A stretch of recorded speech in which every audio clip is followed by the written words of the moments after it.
को रखे हमारे समाज के लिए।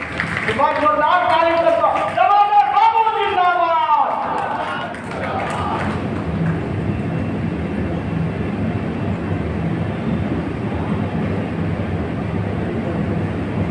इस समारोह के मुख्य अतिथि माननीय श्री भगवान बाबू, पूर्व मंत्री बिहार सरकार एवं वर्तमान में विधान पार्षद रेणु देवी, महिला आयोग सदस्य इंद्रदेव बाबू, जो पूर्व विधायक के इलेक्शन लड़े थे, जो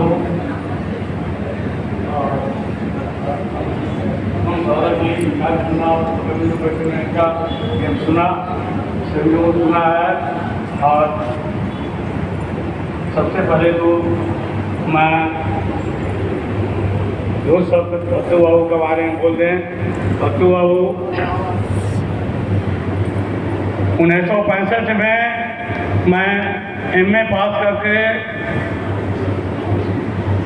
MLA फ्लैट नंबर 106 में सुखदेव प्रसाद वर्मा जी MLA थे, उन्हीं के सर्वेंट क्वार्टर में रहता था।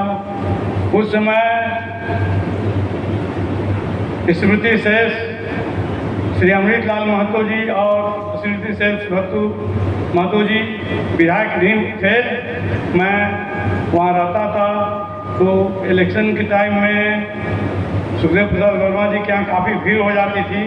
तो हमको याद है कि अमृत बाबू वो तो हमारे सर्वेंट क्वार्टर में नीचे ज़मीन पर चंबी सोते थे, उनको भी सोना पड़ा था। और भट्टू बाबू से भी उसी समय मुलाकात हमारी थी। उसके बाद विधायक होने के बाद इन दोनों आदमी से हमको भेंट नहीं है, यह स्मरण दिलाता हूँ। और वह उनका चेहरा भी हमको याद है। उनको हम नमन करता है कि वो जो दलित समाज के लिए, जो वंचित लोग हैं, उसके लिए आजीवन लड़ाई लड़ते रहे। इसीलिए उनकी जन्मदिन आज जो मनाया जा रहा था, मुसाफिर बाबू को बोले थे, तो हम बहुत इच्छुक थे आने के लिए, किंतु इतनी दूरी देख करके हमको हिम्मत नहीं पड़ा था। फिर आज सुबह में जब हम सोए थे तो इनका टेलीफोन आया, तो हम मन बना लिया कि नहीं जरूर चलेंगे, और हम आ गए हैं। तो हम बहुत भाषण नहीं दे सकते हैं। 36 वर्ष तक न्यायाधीश का काम किया है, जिसका काम बोलना नहीं है, उसका काम सुनना। इसलिए मैं बहुत अच्छा भाषण नहीं दे सकता हूँ, क्योंकि सभी लोगों को सुना है। सुखदेव प्रसाद जी जो गुजराती से आए हैं, उनका सुना बहुत पहले, भगवान बाबू आए तो पहले सुना। और अभी सूरभ समन जी का भी हमने सुना, और भी लोगों का सुना। तो एक चीज़ और हम स्मरण दिला दे सकते हैं, 1965 की बात आई, इसीलिए उसी समय सदरून शरण सिंह MLA हुआ करते थे। उनकी पत्नी गया के किस जिला से, किस कंस्टिट्यूंसी से होते थे हमको नहीं मालूम है, याद है, किंतु गया जिला के ही थे, तो बेला से। तो एक बार हमारे रूम में बहुत भीड़ रहती थी, सर्वेंट रूम में, हमको पढ़ने में नहीं बनता। तो हम वर्मा जी से कहा कि हम यहाँ छोड़ के चले जाएंगे। तो नहीं नहीं, आप हमारे रूम में रहिए। आप तो 2 रूम कमरा था, एक कमरा हम चाबी दे दें कि आप हमारे कमरा में रहिए, तो वही पढ़ते थे। शत्रुघ्न बाबू एक दिन आए वर्मा जी को खोते हुए, तो हम निकले, तो कहीं कि वर्मा जी ने वर्मा जी तो नहीं है, तो आप क्या करते हैं? तो हमने कहा कि हम IAS का तैयारी करते हैं यहाँ पर। और उसके बाद चले गए। वर्मा जी लौट कर आए, कहें कि आप शत्रुघ्न बाबू कह रहे थे भाई आप कैसे कैसे लोगों को रखते हैं, जो आपके रूम में IAS का तैयारी करने वाला विद्यार्थी था, वही बेटा था। तो हम यहाँ हमको बोले थे बात। उस समय तो हम नहीं कुछ हुए, प्रयास करते रहे, 5 हो गया। बाद में इतनी भीड़ आती थी, पढ़ने नहीं बन रहा था।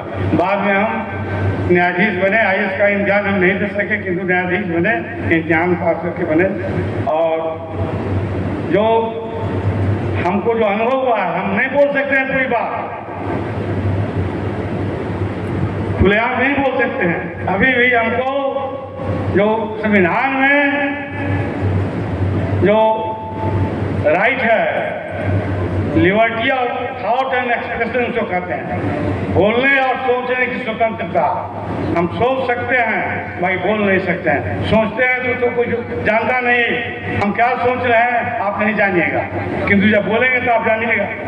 तो सोचने का तो स्वतंत्रता है जज, किंतु बोलने का लिबर्टी स्वतंत्रता अभी भी नहीं है। बहुत ही बात है जिसको हम खुलेआम नहीं बोल सकते हैं। कंटेंट ऑफ कोर्ट यहाँ पर है, हमने एक किताब भी लिखा है द जज इन मेकिंग, अंग्रेजी में हमने लिखा है किताब, जो हमारा जन्म, जो हमारा ऑटोबायोग्राफी भी है, और उसमें पूरे विधायिका से मेरा संबंध बराबर रहा है। मंत्री लोगों से, विधायक लोगों से भी संपर्क हम बराबर रहे हैं। इसलिए विधायिका के बारे में भी, कार्यपालिका के बारे में भी, न्यायपालिका के बारे में, इस तीनों का विवरण उसमें हमारे ऑटोबायोग्राफी में है, अभी छपा नहीं है। तो हमने अभी रेणु देवी का सुना, बहुत खुश हुए कि क्रांति की बात है। तो मैंने इस उम्र में भी साल भर से एक पन्न लिया है और एक आह्वान, मैंने एक स्लोगन दिया है, लोक क्रांति। लोक क्रांति कोई पार्टी नहीं है, हमने लोक क्रांति का आह्वान दिया है कि वैचारिक क्रांति लाओ, वंचितों को इज्जत दो, वंचित जो है उसको इज्जत दो। ज्योतिबा फुले नहीं रहे, उनकी पत्नी नहीं रही, किंतु उनकी पत्नी पर जब शिक्षिका थी तो उनके जीवन में हमको पढ़े हैं कहीं कि शिक्षा जो जाती थी तो दो सेट ड्रेस ले जाती थी, एक पहन कर जाती थी और एक अपने थैले में रखती थी, क्योंकि जब पढ़ाने जाती थी तो लोग कहता थे कि यह दलित है या पढ़ाने का काम कैसे करती है, और उस पर कीचड़ फेंक देता था, उनका कपड़ा गंदा हो जाता था। तो स्कूल में जाकर बदल कर फिर दूसरा कपड़ा पहन के पढ़ाती थी। तो आज भी जो विचार में परिवर्तन जब नहीं होगा तो वंचितों को इज्जत और वंचितों को अपमान सहते रहना पड़ेगा। तो हम यही कहेंगे कि उसके लिए वैचारिक क्रांति लाइए और व्यवस्था में परिवर्तन कीजिए, जिसमें कि वंचितों को इज्जत के साथ दो रोटी मिले और उसके बाल बच्चे भी इस पूरे मुख्य धारा में, जो राष्ट्र के जो मुख्य धारा में है, वो मुख्य धारा में जुड़ सकें। उनके बच्चे भी IAS बने, जज बने, रिक्शा पुलर का बेटा भी जज बने। मैंने कई वो चपरासी बहाल किया था। अब आपको कहते मुझे गर्व होता है कि उसमें एक मेरा भतीजा भी था, किंतु उसकी लड़की अभी जज बन गई है। एक और मैंने बहाल किया था छपरा में, उसका बाप को चपरासी में, उसका बेटा भी जज बन गया है। रांची में वो काम बहाल करवाए थे चपरासी में, उसका लड़का भी अभी रात में रिजल्ट आया है, बिहार जुडिशरी में रिटेन में पास कर गया है, इंटरव्यू देगा। तो वंचितों को के साथ न्याय मिलना चाहिए, वंचितों को जो उचित सम्मान है वो मिलना चाहिए। किसी ने लोगों ने कहा कि जगदेव बाबू का जो स्मारक है वहाँ पर कीचड़ लगा रहता है। आज से 3-4 साल पहले मैं जगदेव बाबू की जयंती में बिहार से ही पाया था, तो उनका बेटा नागमणि भी साथ था मेरा। वह जो पुल के नीचे उनका स्मारक है उसी पर माल्यार्पण करके और सीधे चले आए बिहार शरीफ। हम कहा कि साहब जो अनिसाबाद में जो उनका जो मूर्ति है वहाँ पर माल्यार्पण होना चाहिए, तब में आगे हम लोग कहीं जाएंगे, किंतु नहीं सुने, वो चले आए बिहार शरीफ। लौट के मैं यहाँ से शाम जब हो गया तब हम उनको कहा कि आपके पिताजी इंतजार कर रहे हैं आपका, उनको माल्यार्पण करके तब घर जाइए, और तब उनका माल्यार्पण वहाँ करवाए। तो उचित सम्मान हमारे वंचित समाज का, चाहे नेता हो चाहे पदाधिकारी हो, उनको सम्मान मिलना चाहिए। और इसके लिए वैचारिक क्रांति लाना होगा, विचार में परिवर्तन लाना होगा। और हम अपना लोक क्रांति का आह्वान दिया है, इसके तहत हम सभी जगहों में भ्रमण करेंगे। पिछड़ा वर्ग आयोग के हम सदस्य रहे हैं, उससे पहले हम नवादा भी आए थे, जो मंच पर बैठे हुए इन देवाओं से भेंट हुई थी। दुर्भाग्य है कि बहुत कम वोट से वो हार गए। उनको क्या कहें, उनको साहस दिलाते हैं कि पुनः वो विधायक का सीट लड़े, यहाँ से नवादा की क्षेत्र से चुने, गोविंदपुर से किसी पार्टी से नहीं कोई पार्टी में मिलता है तो इंडिपेंडेंट ही चुनाव आप लड़िए। बहुत हो गया, बहुत ज़्यादा बंद नहीं बोलेंगे।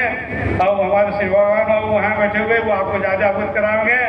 और इन्हीं शब्दों के साथ मैं स्मृति से भक्तों भाव को नमन करते हुए मैं अपना वाक्य पर विराम लेता हूँ। धन्यवाद।